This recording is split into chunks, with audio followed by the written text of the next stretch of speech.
नमस्कार दोस्तों, हमारी आज की कहानी है हैवानों से बचाने के लिए माँ ने की अपनी बेटी की जल्दी शादी, लेकिन ससुराल वालों ने भी दिया धोखा।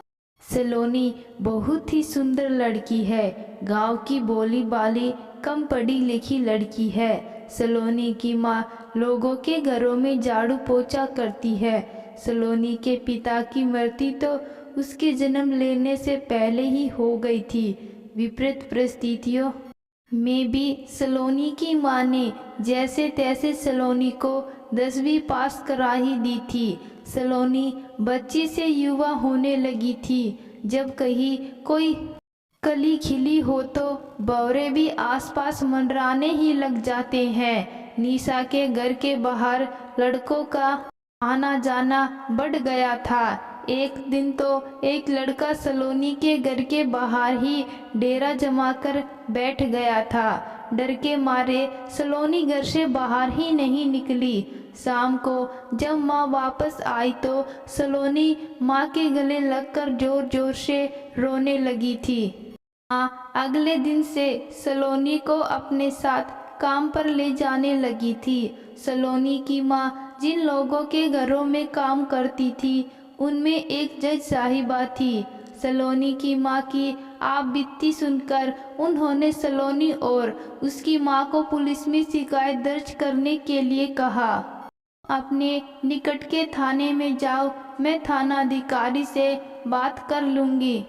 जज साहिबा ने कहा, दीदी छोटे मुंह बड़ी बात होगी। हम गरीबों को वैसे ही कौन इज्जत देता है। थाने में जाने से हमारी ही बदनामी होगी। सलोनी की माँ ने कहा, जैसी तुम्हारी मर्जी। जज साहिबा ने कहा। आस पड़ोस के लोगों ने सलोनी की माँ को सुझाव दिया कि सलोनी की शादी करवा दो। पराई अमानत जितनी जल्दी दूसरे के घर पहुँचे उतना ही अच्छा। उन्हीं दिनों सलोनी की बुआजी ने एक रिश्ता बताया जैसे डूबते तिनके को सहारा था। लड़का विदुर है, पहली बीबी से कोई औलाद नहीं है, बस 2 ही भाई हैं। लड़का सरकारी नौकरी करता है। एक छोटा भाई है जो कि अभी पढ़ रहा है। बस लड़का अपनी सलोनी से थोड़ा बड़ा है। जाति समान होने के कारण वह अपनी सलोनी को बहू बनाने के लिए तैयार हैं। नहीं तो उनके बेटे के लिए तो लड़कियों की लाइन लगी हुई है। सलोनी की बुआ ने कहा। सलोनी की माँ को तो सपने में भी ऐसा रिश्ता मिलने की उम्मीद नहीं थी। इसलिए लड़का जो सलोनी से थोड़ा सा बड़ा था, यह थोड़ा सा अंतर 12 वर्ष का था। माँ को ज्यादा नहीं अखरा था। बेटा मर्द का क्या है, हमेशा ही जवान रहता है। यह तो सरकारी नौकर है। तेरी गरीब माँ इससे बढ़िया रिश्ता कभी नहीं ढूंढ सकती। विदुर है लेकिन कोई बच्चा तो नहीं है। पता नहीं माँ अपने आप को समझा रही थी या सलोनी को, लेकिन सलोनी को इस रिश्ते से कोई ऐतराज नहीं था। एक साधारण से समारोह में कुछ गिने चुने लोगों की उपस्थिति में सलोनी की शादी हो गई थी। यह साहिबा जरूर सलोनी की तरफ से शादी में आई थी। कुछ देर ठहर कर वह चली गई थी। सलोनी अपने ससुराल में यशपाल की दुल्हन बनकर आ गई थी, लेकिन वह हमेशा गरीब की बेटी ही रही। उसे बार बार यह एहसास दिलवा दिया जाता था कि उसकी माँ लोगों के घरों में झाड़ू पोछा करती है। ससुराल में किसी दिन खाने के लिए कुछ अच्छा बनता तो कहा जाता कि सलोनी शर्मा मत, अच्छे से खा ले। आज से पहले तुझे यह सब खाने को कहाँ मिलता होगा।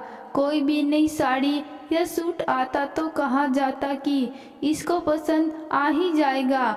आज से पहले दूसरों के उतरे हुए कपड़े ही पहनती थी। कहीं पर भी जाना होता तो कहा जाता कि अच्छे से तैयार हो, तेरी बस्ती में तो कुछ भी चल जाता होगा। यहाँ अच्छे से रहो, हम लोगों की कुछ इज्जत है। इसके घर से क्या के घर से क्या आएगा, इसकी माँ खुद का पेट भर ले वही बहुत है। हम तो कन्या कलश लेकर आए हैं बस। हमने तो सोचा था कि एक गरीब लड़की की जिंदगी संवर जाएगी। धर्म का धर्म और कर्म का कर्म। सलोनी की सास अक्सर यही बातें कहती रहती जब भी कोई उनसे सलोनी के मायके को लेकर कुछ पूछता। गलती से कोई सलोनी की प्रशंसा कर देता तो सलोनी की सास फौरन कह देती, सब कुछ यही सिखाया है मैंने। हमारे घर के खान पान से इसकी रंगत निखरी है। सलोनी 2 वक्त के खाने और कपड़े तथा एक छत के बदले उस घर का सारा काम करती थी और अपनी माँ का और खुद का अपमान सहती रहती। उसकी बस्ती से एक कहावत बड़ी प्रसिद्ध थी कि गरीब की जोरू पूरे गांव की भाभी होती है। गरीब का अपमानित करना बड़ा आसान होता है। पूरी उम्र वह यही देखती आ रही थी। सलोनी ने किसी से सुना था कि बहू अपने से कमजोर खानदान की ही लानी चाहिए। अब सलोनी को इसका मतलब समझ आने लगा था कि अपने से कमजोर परिवार की बहू को आसानी से दबाया जो जा सकता है। ऐसी बहू को घर की नौकरानी बनाकर रखा जा सकता है। ऐसा केवल सलोनी जैसी कम पढ़ी लिखी लड़कियों के साथ ही नहीं बल्कि सबके साथ होता है। सलोनी भी अपमान के कड़वे घूंट पीकर ससुराल में रह रही थी क्योंकि स्त्री के पास और कोई विकल्प नहीं होता और ससुराल में चुपचाप सब सहना ही संस्कार हैं। सब कुछ वैसे ही चलता आ रहा था। एक दिन सलोनी के पति यशपाल की रोड एक्सीडेंट में मृत्यु हो गई। यह खबर सुनते ही सलोनी टूटकर बिखर गई। यशपाल की मृत्यु के 15 दिन बाद सलोनी के ससुराल वालों ने सलोनी को उसकी मां के घर शोक खोलने भेज दिया।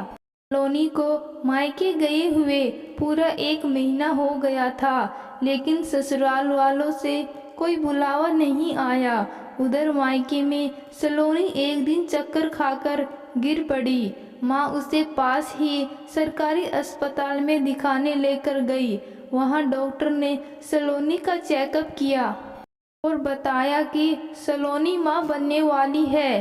अगर पहले जैसा वक्त होता तो सलोनी और उसकी माँ खुशी से झूम उठती, लेकिन अब दोनों को समझ ही नहीं आ रहा था कि क्या करे। एक दूसरे का हाथ थामे दोनों अपने घर आ गए थे। रात को खाना खाने के बाद सलोनी और उसकी माँ गद्दे पर फर्श पर डालकर लेट गए थे। सलोनी, अब तुझे ससुराल जाना होगा। उनके बुलावे का और इंतजार नहीं कर सकते। तेरा होने वाला बच्चा उस घर का वारिस है। माँ ने कहा। माँ, यह बच्चा मैं कैसे पालूंगी? सलोनी रोने लग गई।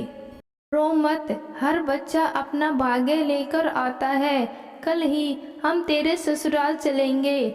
माँ ने सलोनी की पीठ सहलाते हुए कहा।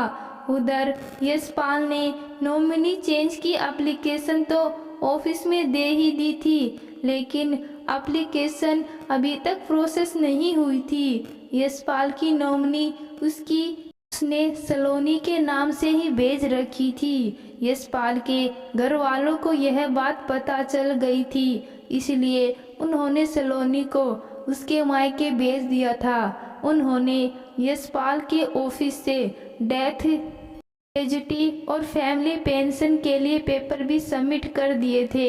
यशपाल की जगह उसके भाई को नौकरी दे दी जाए, इसके पेपर भी सबमिट कर दिए थे।